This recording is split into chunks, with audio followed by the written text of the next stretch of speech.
My best friend betrayed me for a promotion. My calculated revenge plan took years to unfold.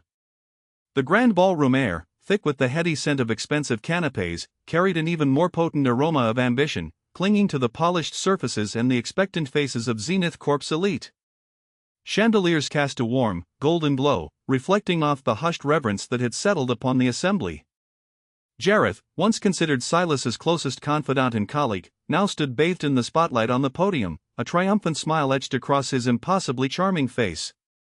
He was accepting the executive director role, the very position Silas had poured years of his life into pursuing, the promotion that, by all rights and merit, should have been his. Jareth's eyes, sweeping across the room in a moment of perceived omnipotence, briefly met Silas's. A flicker of something passed between them, a barely perceptible hint of condescension, a silent, knowing smirk that declared his victory complete, Silas's defeat absolute.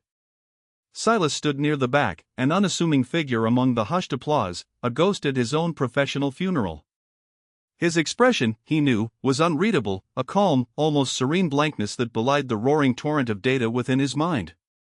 Every line of Jareth's acceptance speech, every carefully chosen word of praise for himself, resonated like a dagger. Jareth spoke of innovation, of groundbreaking research, of sleepless nights dedicated to the company's future. He spoke of his vision, his dedication, his unparalleled insight, weaving a narrative of singular genius.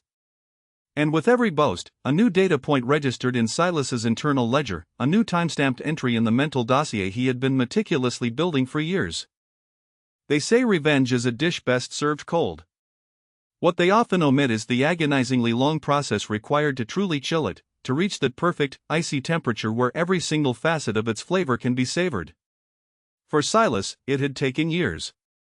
Years of patient observation, of silent documentation, of cultivating a composure so profound it bordered on the unnerving. Jareth, in his moment of perceived triumph, had no idea, of course. No idea of the digital breadcrumbs, the time-stamped emails, the recorded calls that painted a picture of his calculated deceit. No idea of the sheer, painstaking effort Silas had poured into preparing this very moment.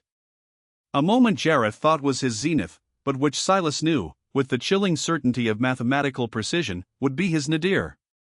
The applause for Jareth was deafening, a chorus of praise for a thief. But in Silas's mind, a different kind of music was playing, the quiet, anticipatory hum of a complex system awaiting its final, devastating command. Jareth had completed his ascent. Now, it was time for his fall. And Silas, the quiet analyst, was the unseen architect of that descent, a fact Jareth was blissfully, tragically unaware of. The story of Silas and Jareth had begun, as many do, with a foundation built on shared aspirations and a deceptive sense of camaraderie. They had both joined Zenith Corp almost a decade prior, fresh out of top-tier universities, brimming with theoretical knowledge and a fervent hunger to make their mark. Silas was undeniably the quiet one, the data whisperer. He was drawn to the elegant logic of algorithms, the undeniable truth found within patterns, and the serene beauty of predictive models. His mind saw connections where others saw only chaos, predicting market trends and user behaviors with an unnerving, almost prescient accuracy. Jareth, on the other hand, was the quintessential charismatic frontman. He possessed an innate ability to talk to anyone, charm everyone, and spin a narrative that captivated even the most skeptical executives in the notoriously cutthroat tech industry. Zenith's open-plan offices, bustling with the low hum of servers and the chatter of ambitious minds, initially seemed to offer a fertile ground for their complementary talents. They were assigned to the same analytical team, often collaborated on complex projects, and soon, Jareth became what Silas foolishly believed was his best friend. Their early days at Zenith were marked by a camaraderie that, at the time, felt undeniably genuine. They would often burn the midnight oil in their cramped cubicles, fueled by lukewarm coffee from the communal machine and ambitious dreams of reshaping the company's future. Debating complex data models late into the night, or rehearsing pitches for their superiors, became a shared ritual. Silas, with his deep dives into raw data, would often share his unrefined findings with Jareth, trusting his friend's uncanny ability to distill dense information into digestible, persuasive presentations. Jareth, in turn, offered Silas advice on navigating the intricate corporate social labyrinth, a world Silas found far less intuitive than quantum mechanics or neural networks. He was grateful for Jareth's counsel, for his presence in a demanding professional world that often felt isolating. Looking back, Silas could now clearly discern the subtle cracks emerging even then, the small, almost imperceptible indicators of Jareth's true nature that his trusting, analytically focused mind had dismissed as mere ambition or healthy competitive spirit. There were times when Jareth would subtly take credit for a minor insight Silas had shared during a team meeting, or forget to mention Silas's crucial contribution when praised for a joint effort by a senior manager. Silas, ever the rationalist, attributed it then to the fast-paced environment, the blur of collaborative work where lines of contribution could easily become smudged. He was, in hindsight, remarkably naive, blinded by the perceived warmth of their friendship. Silas's core passion, the intellectual anchor of his professional life, lay in predictive analytics, specifically in developing a proprietary AI model. He envisioned a system that could not only forecast market shifts with unprecedented accuracy but also optimize resource allocation across Zenith's vast operations with remarkable efficiency. It was an ambitious project, years in the making, demanding every ounce of his intellectual focus and personal time. He had named it Project Chimera, a hybrid intelligence, a seamless fusion of human intuition and sophisticated machine learning algorithms. He worked on it tirelessly in his personal time, dedicating weekends and evenings, often bringing elements of it into his Zenith work, always careful to label his contributions and methodologies with meticulous precision. Jareth knew about Chimera. He would often check in on Silas's progress, offering what Silas then perceived as encouraging words and genuine interest, but which he now understood was a calculated surveillance. Jareth would ask probing questions, inquire about specific algorithms, express keen interest in Silas's proprietary datasets and the unique methodologies he was developing. Silas, in his blind faith, shared freely, eager to discuss the intricate challenges and breakthroughs of his work with someone he believed was a genuinely supportive friend. He believed Jareth was fascinated by the intellectual pursuit, not by its exploitable potential. The betrayal came subtly at first, a creeping frost rather than a sudden, devastating blizzard. Silas began noticing discrepancies that gnawed at his precise, logical mind.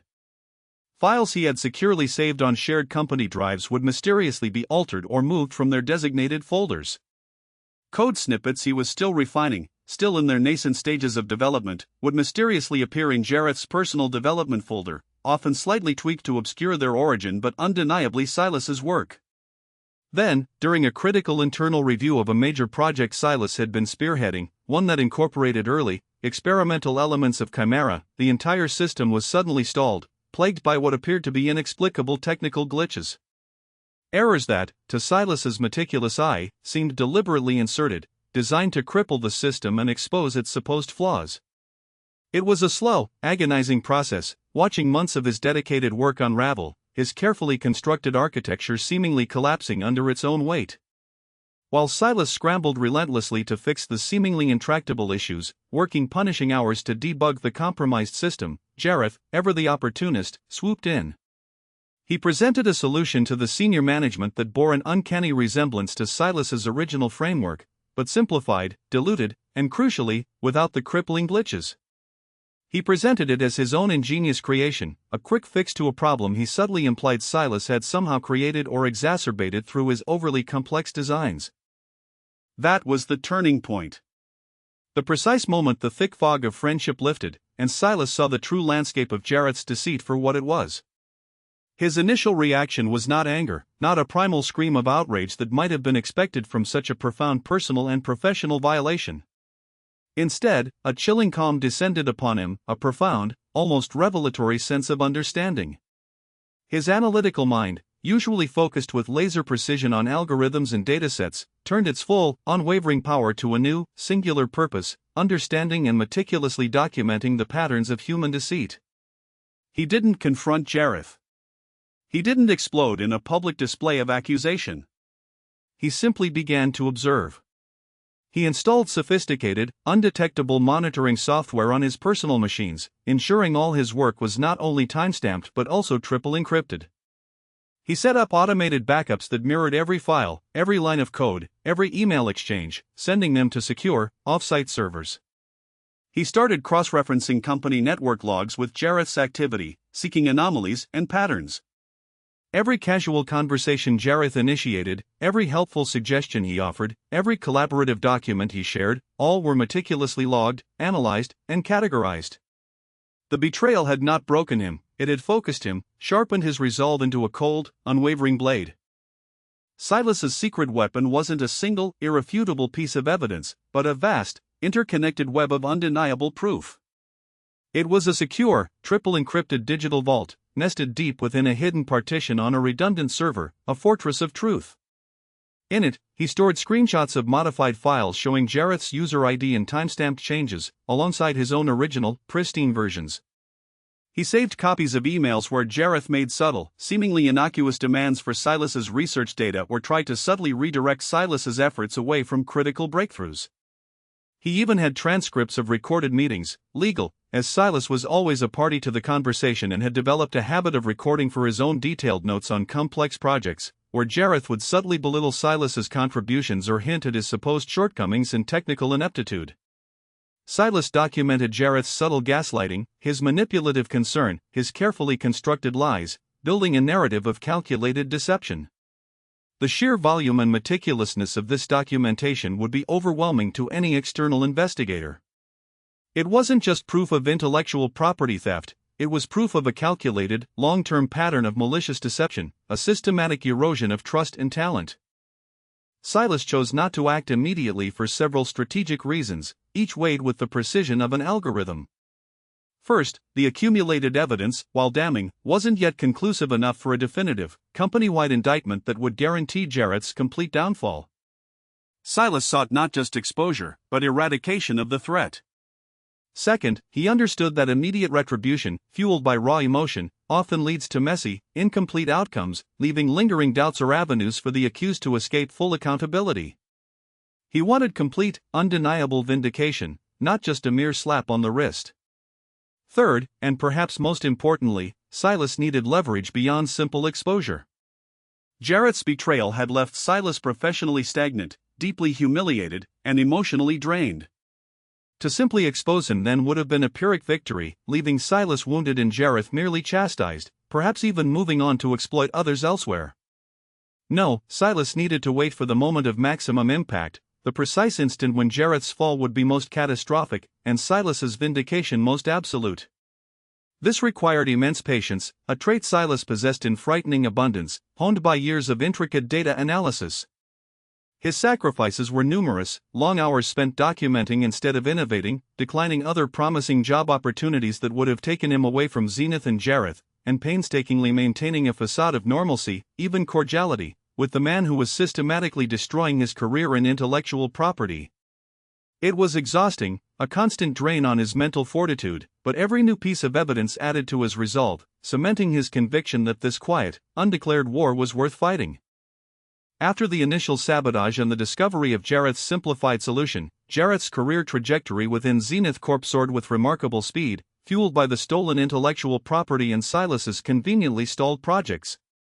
Jareth leveraged the solutions he discovered, Silas's solutions, albeit diluted and simplified, to secure impressive wins for the company, earning him accolades and the admiring glances of senior management. Silas's apparent professional stagnation was a deliberate choice, a vital component of his long-term strategy. He actively accepted lower-profile assignments, projects that were important to the company's day-to-day operations but lacked the high visibility or strategic impact that would draw attention to him. He became the quiet, reliable data analyst who delivered consistent, high-quality results without making waves or seeking the spotlight. This quiet competence, devoid of overt ambition, was exactly what Jareth expected and, indeed, subtly encouraged. Jareth interpreted Silas's silence as resignation, his lack of protest as a sign of weakness or acceptance of his rightful place. He even offered patronizing advice to Silas, suggesting he focus on stabilizing his career, hinting that perhaps the executive track wasn't for everyone, subtly implying Silas simply wasn't cut out for leadership. Each unsolicited piece of wisdom Jareth dispensed was another nail in his eventual coffin, another meticulous entry in Silas's constantly updated dossier. The irony was not lost on Silas, but he allowed Jareth to believe his own carefully constructed narrative. The company, blinded by Jareth's potent charisma and the apparent success of his projects, began grooming him more explicitly for leadership roles. As his star rose, Jareth became more brazen, more confident in his perceived invulnerability. He continued to subtly undermine others, not just Silas. Colleagues across different departments would complain in hushed tones about missing data, about credit being unfairly distributed, about their innovative ideas suddenly appearing, slightly rephrased, in Jareth's slick presentations. But without irrefutable proof, these were just murmurs, easily dismissed by an eager management as professional jealousy against a rising star who was delivering results. Silas's meticulous documentation continued, extending beyond just his own direct interactions with Jareth.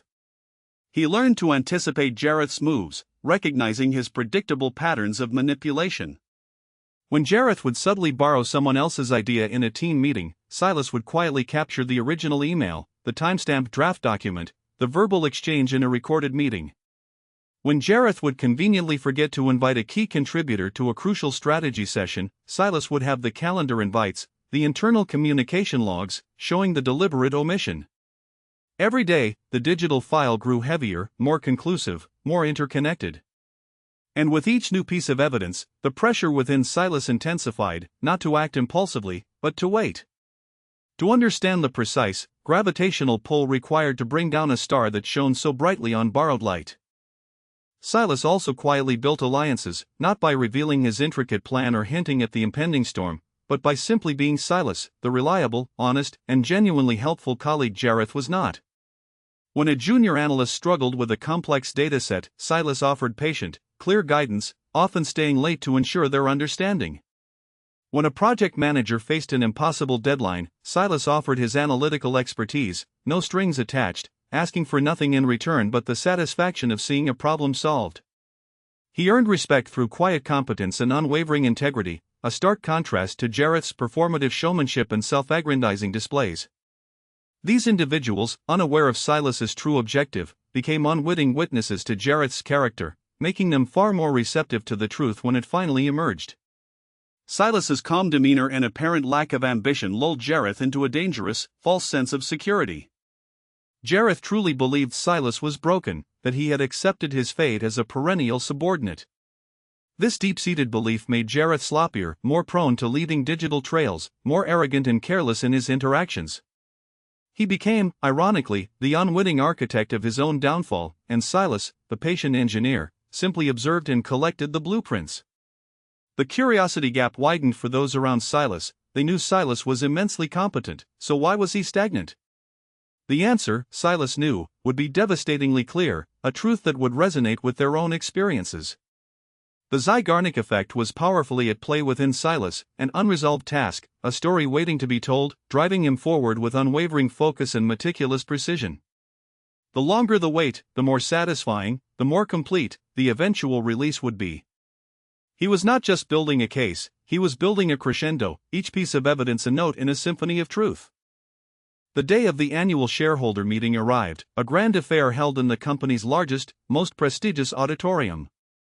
This was the stage Silas had envisioned for years, the perfect crucible for Jareth's carefully constructed facade to melt under the searing, unforgiving light of truth. Jareth was slated to deliver the keynote address, presenting his vision for the company's future, a vision largely built on the very innovations he had stolen from Silas and others. He was positioned as the prodigal son, the new golden boy, the savior of Zenith's future. Silas arrived early, dressed inconspicuously, blending effortlessly into the sea of eager employees, investors, and high-ranking shareholders. His heart rate was steady, his breathing controlled, a testament to years of practiced composure. There was no nervousness, no trace of anxiety, only a profound, almost spiritual sense of clarity. Every detail had been meticulously planned, every contingency considered, every outcome simulated in his mind. He carried a sleek, unassuming tablet in his hand, a seemingly innocuous device, yet connected to a secure, private network known only to him. On it, the culmination of years of quiet, painstaking work lay dormant, awaiting his precise command. Jareth took the stage to thunderous, sustained applause. He looked every bit the corporate savant, charismatic and brimming with confidence, commanding the attention of the entire room. He launched into his presentation, a slick, visually stunning display of meticulously crafted charts and impressive graphs, all highlighting his transformative achievements. He spoke with captivating eloquence of Project Chimera, referring to it by the simplified, diluted moniker he'd given it, Project Phoenix, detailing its groundbreaking impact on the company's impressive Q3 earnings. He even showed a brief, carefully edited video testimonial from a key client, praising his innovative solutions and visionary leadership. It was a masterpiece of misdirection, a grand performance of stolen valor, delivered with chilling conviction. Then, Jareth paused, a practiced dramatic flourish designed to heighten anticipation. And now, he announced, his voice booming with self-importance, amplified by the auditorium's state-of-the-art sound system, I want to share the truly revolutionary aspect of Project Phoenix, the AI-driven predictive model that will transform our industry. A model, I might add, that I personally spearheaded from its inception, overcoming significant initial resistance and daunting technical challenges. He gestured grandly to a complex diagram on the massive screen behind him, a diagram that was, unequivocally, Silas's original design for Chimera's core architecture, stolen and rebranded. Jareth looked out at the audience, a smug, self-satisfied smile playing on his lips, and his eyes, for a fleeting moment, locked with Silas's in the crowd. That precise instant, that silent acknowledgement of his supposed triumph, was Silas's cue. Silas moved then, not with haste or an abrupt, emotional outburst, but with a deliberate, measured stride that cut through the hushed reverence of the moment like a surgeon's scalpel. He walked down the central aisle, his gaze fixed on the main stage, an unwavering beacon of purpose. A few heads turned, but most were still enthralled by Jareth's captivating performance. As Silas reached the front row, he didn't shout, didn't interrupt with a dramatic protest. Instead, he calmly walked up the small set of steps leading directly to the stage, approaching the podium where Jareth stood. Security guards, caught completely off guard by his composed demeanor and the sheer unlikelihood of the event, hesitated, unsure how to react to such a serene intrusion. Jareth's triumphant smile faltered, replaced by a flicker of annoyance, then profound confusion. He opened his mouth to speak, to dismiss Silas with a withering glance, to ask who this audacious intruder was. Before Jareth could utter a single word, Silas raised his tablet, the device glowing faintly in the auditorium's soft light. With all due respect, Jareth, Silas began, his voice calm, clear, and projected effortlessly by the auditorium's acoustics, cutting through the residual applause like a sharp, precise scalpel. There seems to be a slight misunderstanding about the inception of Project Phoenix. His words were measured, devoid of raw emotion, yet they held an undeniable gravitas, a quiet authority that commanded attention. Allow me to clarify. With a precise, practiced movement, Silas connected his tablet to the stage's projector system, the cable slotting into place with a quiet click. Immediately, Jareth's meticulously prepared presentation was overridden. The massive screen behind him, which moments before displayed his self-congratulatory slides and stolen diagrams, now showed a clean, minimalist interface. In the top left corner, clearly visible to every person in the vast auditorium, was Silas's full name, Silas Vance. Below it, the unequivocal title, Project Chimera, the True Genesis. A collective gasp, audible even over the hum of the projector, rippled through the audience. Jareth's face contorted, a mask of disbelief rapidly morphing into dawning horror.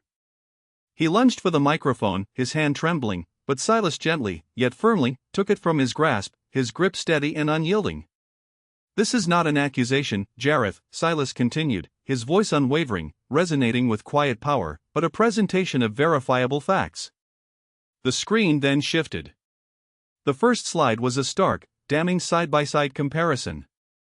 On one side, Silas's original Project Chimera proposal document, meticulously timestamped with an internal server log from 3 years ago, displaying his name as author, alongside a detailed breakdown of the intricate AI model's architecture and algorithms.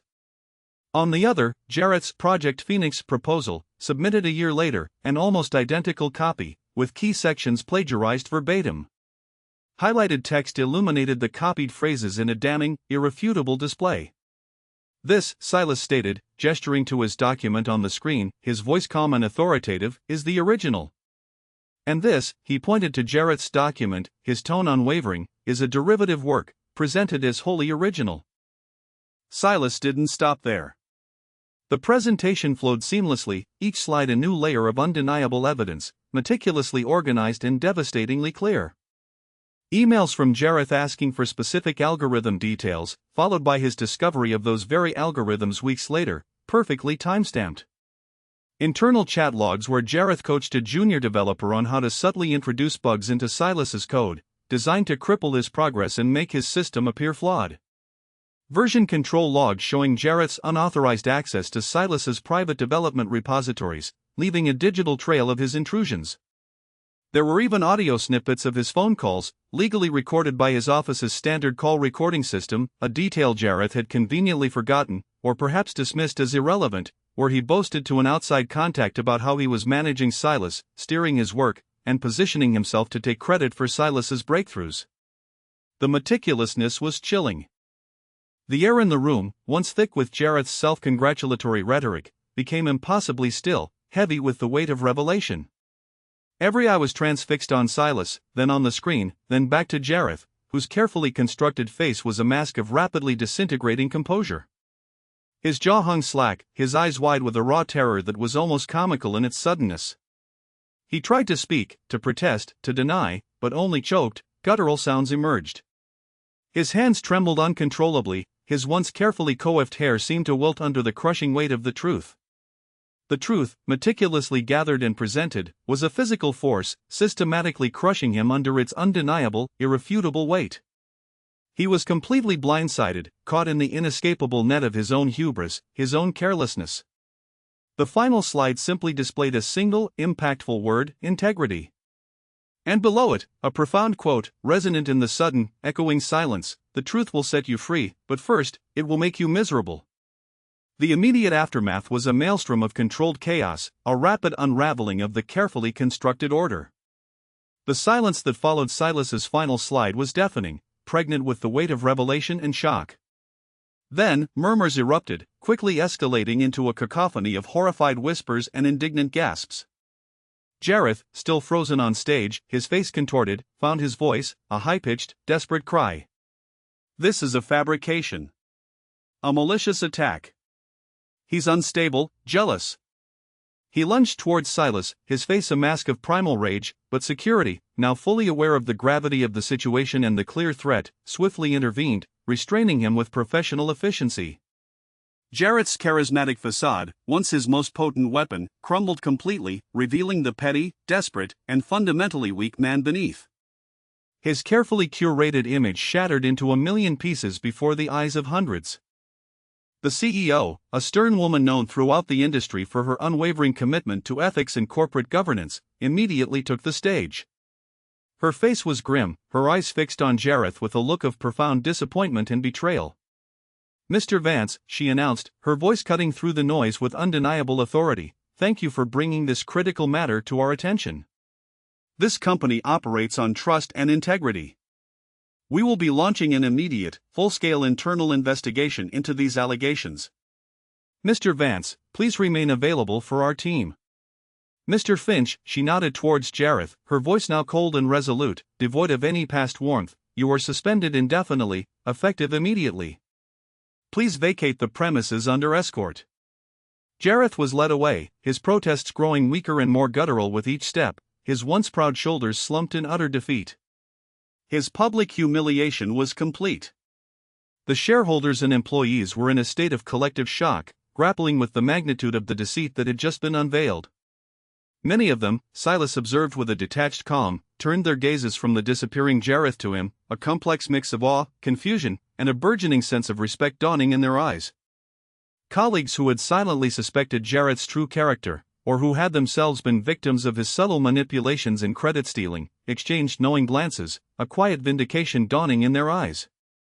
Some cautiously approached Silas, their voices low, offering words of support, even quiet apologies for not seeing it sooner, for not believing their own instincts. Silas felt no wild exultation, no fist pump of triumphant victory. Only the quiet, deep satisfaction of an equation finally balanced, a complex problem elegantly and definitively solved. His mind, ever analytical, simply noted the successful execution of a long-term plan, the ultimate validation of his meticulous efforts. The relief was a subtle undercurrent, a quiet hum of peace after years of relentless vigilance and internal tension. The internal investigation, as Silas had anticipated, moved swiftly and decisively. His meticulously compiled dossier was irrefutable, a fortress of truth that could not be breached. Every timestamp, every network log, every piece of comparative data stood as incontrovertible proof. The investigation team found additional evidence, confirming the depth and breadth of Jareth's deceit, not just against Silas, but against other projects, other innovations, and other individuals within the company. His small network of collaborators, those who had turned a blind eye or even subtly assisted him in his schemes, were also implicated, their careers brought to an abrupt and ignominious halt. The fallout was widespread, a necessary cleansing of the corporate environment. Jareth's career, once a meteoric rise, crashed and burned with spectacular finality. He was not only fired but also faced potential legal action for intellectual property theft and corporate fraud, a prospect that loomed darkly over his future. His professional reputation was irrevocably destroyed, his name becoming synonymous with deceit and betrayal within the tech industry, a cautionary tale whispered in boardrooms.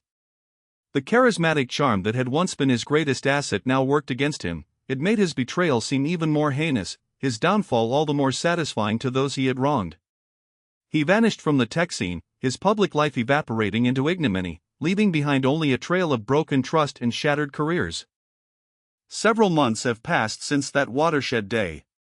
The dust has settled, the shockwaves have receded, and Zenith Corp has begun its own arduous process of rebuilding trust and restoring its ethical compass. As for Silas, the quiet data analyst who once felt stagnant and humiliated, his life has undergone a profound transformation. The CEO, acknowledging the invaluable insights revealed by his detailed documentation, and recognizing the undeniable depth of his technical prowess and strategic foresight, offered him the very executive director position Jareth had coveted and briefly held. Silas accepted, not out of a desire for the same kind of power Jareth had sought, but out of a genuine commitment to the company's integrity and a newfound sense of purpose that resonated deeply within him. He now leads a division focused on ethical AI development, ensuring that innovation is built on a foundation of transparency, trust, and genuine collaboration. His work is fulfilling, his colleagues respectful, and his days are no longer shadowed by the quiet war he once waged. He has learned that true strength isn't about immediate reaction or emotional outbursts, but about the profound, quiet power of patience, meticulousness, and unwavering integrity. It's about understanding the long game, about building an undeniable truth, piece by painstaking piece, brick by irrefutable brick.